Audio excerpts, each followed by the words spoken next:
Percepat. Qin Yichan meledak. Tapi untungnya, Gong Suyu mengatakan bahwa Excalibur akan membimbing mereka, dan dia tidak benar-benar menipu yang pertama. Tanpa tembakan Qin Yichan, Excalibur tiba-tiba menghantam alur. Pada saat berikutnya, Qin Yichan hanya merasa bahwa matanya berantakan. Ledakan. Tanda seru. Tanda seru. Seluruh pengadilan ilahi pertama tampaknya bergetar. Dengan gemetar, hati Qin Yichan sangat direvitalisasi, tetapi matanya segera diselimuti kegelapan. Dia hanya merasa bahwa pedang ini bukan harta naga nyata, tetapi seorang pembunuh tak tertandingi. Namun, pusaran yang keluar dari pintu kuil tidak bisa dilawan oleh Qin Yichan. Ketika pintu aula terbuka, jiwa-jiwa yang tak terhitung jumlahnya di bidang Shuro begitu takut sehingga mereka berlutut di tanah. Seolah-olah mereka takut dengan ekstrim. Mereka bahkan tidak berani melihat ke arah kuil kuno. Bahkan 108 figur menghentikan kesibukan dan berlutut, seolah mereka menyembah dan menyambut. Berdengung. Kegelapan di depanku tidak tahu sampai berapa lama sampai cahaya redup muncul. Itu adalah cahaya bulan yang bersinar yang berasal dari kebencian yang mengubah bulan. Apa kabar? Qin Yichan tiba-tiba berdiri, mencengkeram Yulong dengan erat, mendekati ke arah Moon Chang'er. Setelah beberapa saat, Qin Yichan ditentukan. Ada banyak teman, tetapi saat ini mereka kelelahan, dan bahkan pisau di tangan Qin Yichan bergetar. Namun, Qin Yichan tidak berani melonggarkan kewaspadaannya, karena ia menemukan bahwa kegelapan di dalamnya lebih mengerikan daripada di luar, dan itu masih tidak terlihat. Bulan yang dibenci oleh bulan hanya dapat mencerminkan sekitar 3 kaki, dan bahkan Qin Yichan menyalakan api, yang tidak terjadi.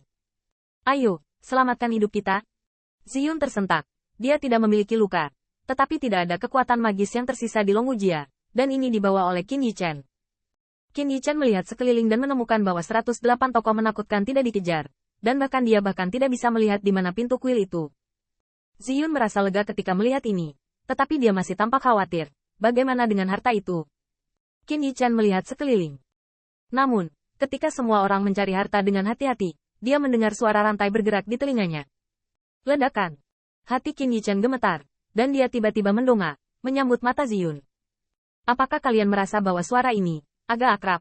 Sangat akrab. Itu adalah suara rantai yang menemani kapak raksasa sampai kematian leluhur Wusu. Begitu kata-kata itu jatuh, Ziyun melihat rasa takut yang mendalam di wajah bos.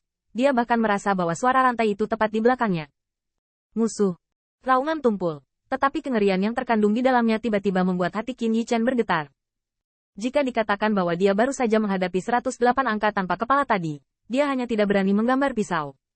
Pada saat ini, dia bahkan tidak menjawab berani. Karena Qin Yichan merasa bahwa selama dia berani menanggapi musuh, maka dia dan mereka tidak akan memiliki tulang. Membunuh. Tanda seru. Tanda seru. Tiba-tiba, ledakan dunia menghancurkan hati dan jiwa Qin Yichan. Saya melihat di belakangnya, sosok yang lebih tinggi dari langit, terbanting mati. Ketinggian sosok itu, Qin Yichan sulit untuk diperiksa secara visual. Setinggi langit, seberapa tinggi dia? Salah. Angka ini tidak memiliki kepala. Karena kurangnya kepala, ia tampak lebih pendek dari langit. Pada saat itu, Qin Yichan dan yang lainnya hanya harus melarikan diri dengan putus asa. Lalu, apa sebenarnya itu? Qin Yichan melihat ke belakang dan melihat sosok mengerikan tanpa kepala, ditutupi dengan rantai. Tidak. Itu adalah rantai yang secara langsung menembus kulit dan daging dan dikunci di setiap otot dan tulangnya.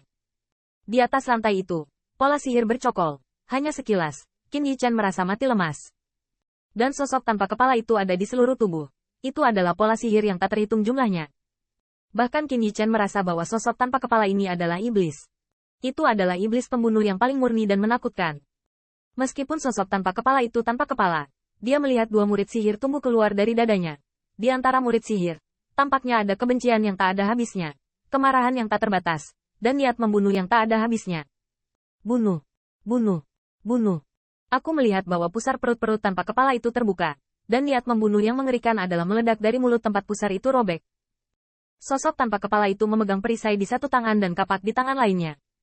Perisai rusak, tetapi kapak di tangannya masih tajam dan tak tertandingi. Ketika Qin Yichan melihat kapak yang tajam, ia menyadari bahwa ini adalah kapak raksasa yang membunuh leluhur Wusu.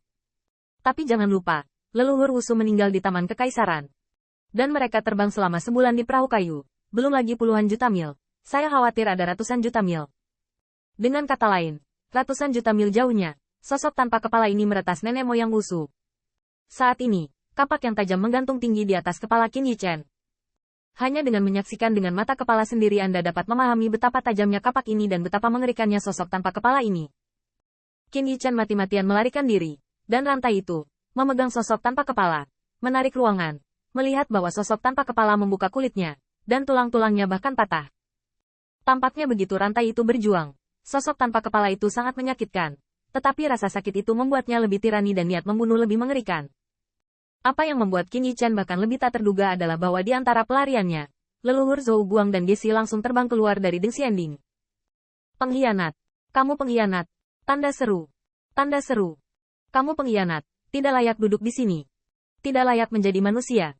Pengkhianat. Apakah kamu berani mengangkat pisau tukang daging Qin Yichen? Saya melihat Hao Zhuang yang lembut dan anggun di hari kerja.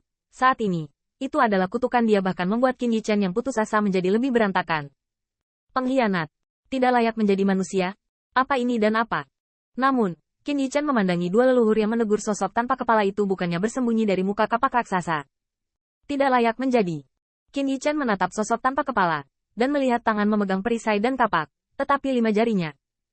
Panjang 5 jari sangat mirip dengan ras manusia, atau ras manusia. Bahkan, ketika kapak meretas leluhur Wusu, Qin Yichen memperhatikan lengan kapak. Pada saat ini, Qin Yichen tiba-tiba ingat bahwa sosok tanpa kepala ini tidak seperti ras manusia yang telah dipenggal. Bahkan 108 figur adalah tubuh manusia. Penemuan ini mengejutkan Qin Yichen, tetapi pada saat dia menggertakkan giginya, dia menyeret dua leluhur.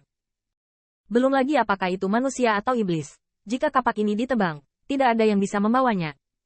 Namun, meskipun diseret oleh Qin Yichen, Hao Zhuang terus mengutuk. Tetapi segera, suara Hao Zhuang terhenti tiba-tiba. Karena, kapak raksasa yang tampaknya mampu memecahkan langit dan menghancurkan langit telah jatuh. Hanya karena niat membunuh kental kapak, Qin Yichen merasa mati lemas.